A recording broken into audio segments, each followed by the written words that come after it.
আপনাদের সবাইকে এক্সপ্লোরার রৌনক 04-এ স্বাগত জানাই একটি নতুন ব্লগ নিয়ে।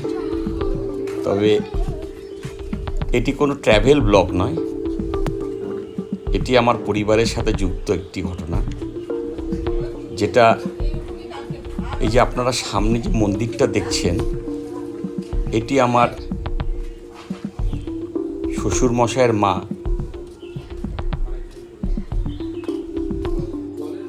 রেবতী রানী ঘোষ এই মায়ের পুজো প্রতিষ্ঠা করে গেছিলেন।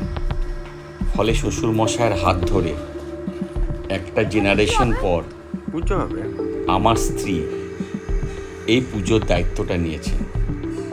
ফলে আমাকে এর সাথে যুক্ত হতেই হচ্ছে, মায়ের সেবা বলে।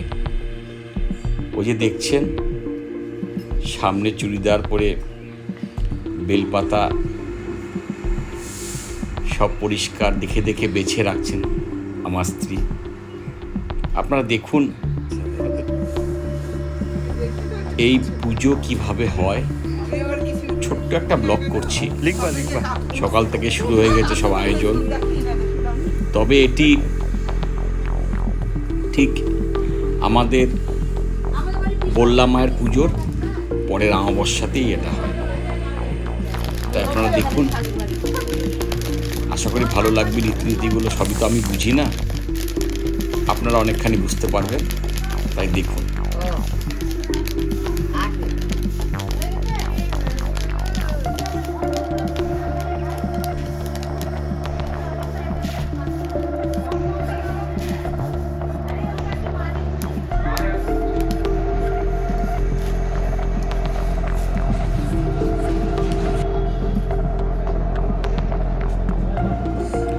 এবার মাকে নিয়ে আসতে যাওয়ার পালা।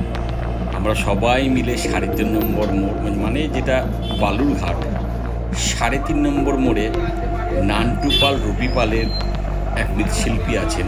বিশেষ করে নান্টু পাল আমাদের মূর্তিটা বানিয়েছেন। দেখুন কি অপরূপ মাকে বানিয়েছেন, মনে হচ্ছে যেন আপনার আমার ঘরের মেয়ে দাঁড়িয়ে আছে। নান্টুদা বরাবরই আমাদের মায়ের মূর্তি বানান, ওনার ছবিটা পাশে দিলাম, দেখতে পাচ্ছেন। তো ঠাকুর আজকে নিয়ে যাচ্ছি। ঠাকুর নিতে সবাই এসেছে। কৃষ্ণনগর থেকে আমার পিসি শাশুড়ি, ওনার স্বামী, আমার ছোট কাকা শ্বশুর রায়গঞ্জ থেকে এসেছেন। ওনার হাত দিয়ে সমস্ত কিছু নিয়ম কানুন করে মাকে সসম্মানে আমরা বরণ করে নিয়ে বাড়িতে যাচ্ছি। আপনারা পাশে থাকুন, দেখুন। অদ্ভুত একটা পরিবেশের সৃষ্টি হয়েছে। মাকে তুলব এখন আমরা সবাই। মাকে হেঁটে হেঁটে নিয়ে যাব। নান্টুদা সামনেই দাঁড়িয়ে আছেন, দেখছেন। উনি খুব ভালো মৃৎশিল্পী। নান্টুদা মুখটা তোলেন একটু। ওনার নাম্বার ডেসক্রিপশন বক্সে দিয়ে দেব। যদি কারো কোনো কাজে উনি লাগেন মায়ের সেবাতে, আপনারা ফোন করবেন। একটুক্ষণের জন্য আমি আমাকে দেখিয়ে নিলাম। পাশে মদন কাকা আছেন, আরও সবাই আছেন। মাকে এবার তুলে চলুন আমরা বাড়িতে যাই, তারপর পরবর্তীতে আপনাদের দেখাচ্ছি। রন, তুমি কোথায় বাবা? সুবলের ছবি ঢুক। ওরা একটা জিলাপি নিয়ে আসতেছে। কোন দিকে ঘুরবে? মুখটা পিছন দিকে করবে না? মুখটা পিছন করবে না? ঘরে দিকে ঘুমাই দিব। হ্যাঁ, ঘুর। মুখটা পিছনে। হ্যাঁ, মুখটা একটু পিছনে। সামনে দাও, সামনে দাও। আস্তে দাও, আস্তে দাও, আস্তে দাও। আস্তে দাও। আস্তে, হ্যাঁ, ভালো দাও। ভাই চালিয়ে আসলা? হ্যাঁ।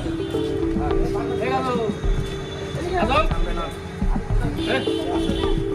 এদিকে এদিকে আরে বান্ধা তাহলে হয়ে যাবে, আর কিছু করতে হবে না।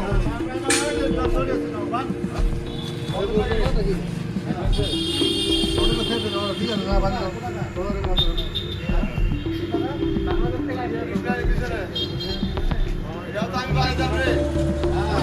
ব্যাস,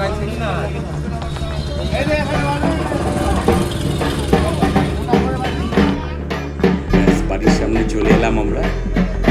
মাকে এবার মন্দিরে গেট দিয়ে মায়ের স্থানে মাকে বসানোর পালা।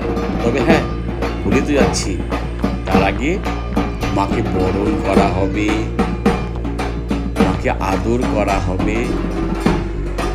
মাকে নতুন রূপে মাকে প্রতিষ্ঠা করার আগে বাড়ির লোকজন, বিশেষ করে আমার সহধর্মী, যে দীর্ঘ 15-20 দিন যাবৎ সমস্তটা জোগাড় করে সব কিছু একা হাতে আয়োজন করেছে, অকল্পনীয়।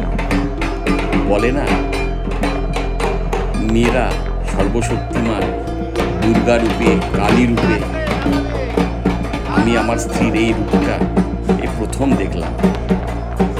দেখুন, মা ঢুকছে তার নিজের ঘরে, মন্দিরের গেট দিয়ে সে প্রবেশ করছে। সবাই অপেক্ষা করছে মাকে নতুন রূপে দেখবে। বাড়ির মেয়ে বাড়িতে ঢুকছে। এই যে আমার স্ত্রী লাল সাদা শাড়ি পরে মাকে বরণ করে নেওয়ার জন্য অপেক্ষা করছে। দীর্ঘ 7-10 দিন পর মাকে পেলাম আবার। এক অদ্ভুত আনন্দ।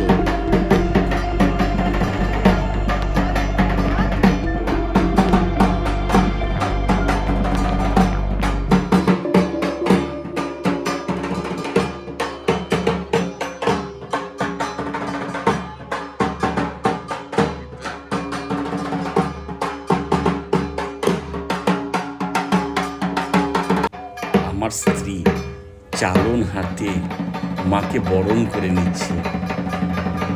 সত্যি একটা একটা মেয়ে তার কঠোর পরিশ্রমের মাধ্যমে সম্পূর্ণরূপে একটা পুজোকে আয়োজন করছে। আমি তো শুধু তার সাথে, তার পাশে আছি। আমি ভাবতেও পারিনি নারী শক্তি এত শক্তিশালী, যেটা আমাদের হিন্দু ধর্মে আছে। এবং আমাদের বাড়িতেও যারা আছেন মা বোনেরা, আমরা তাদের শক্তিকে কোনোদিনই যাচাই করতে পারিনি। আমি এই পুজোর মাধ্যমে আমি আমার স্ত্রীর দৃঢ়তা এবং প্রতিজ্ঞা, মায়ের সেবা করা, আমি তাই দেখলাম। তাই সমস্ত নারী জাতিকে আমার শ্রদ্ধেয় প্রণাম।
এবার সহধর্মিনী মাকে মিষ্টিমুখ করিয়ে দিচ্ছে এবং ঘরের মেয়েকে আমরা এবার তার আসল জায়গায় প্রতিষ্ঠা করে পুজোটাকে সম্পূর্ণ করব।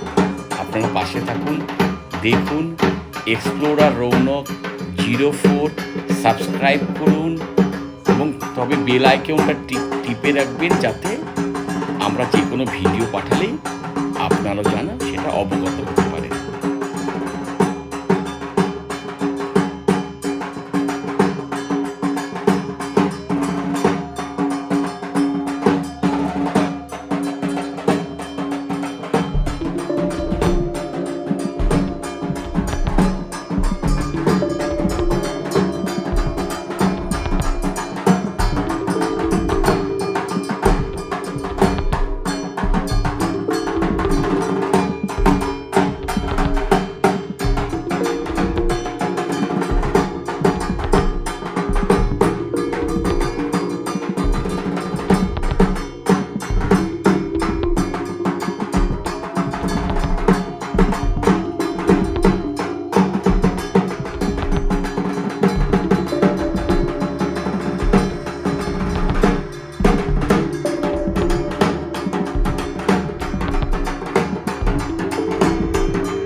4:30 পর্যন্ত পুজো হয়েছে, তারপর প্রসাদ বিতরণ।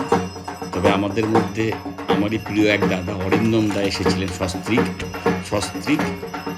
তিনি একজন ফেমাস ইউটিউবার আমাদের জেলার। ওনার চ্যানেল সফর উইথ সরকার, আশা করি আপনারা অনেকেই দেখেছেন। ওনার ছবিও সস্ত্রীক দিলাম, আপনারা সাবস্ক্রাইব করবেন। উনি খুব ভালো কন্টেন্ট তুলে ধরেন। এটাই থাকলো আজকে। জয় মা তারা।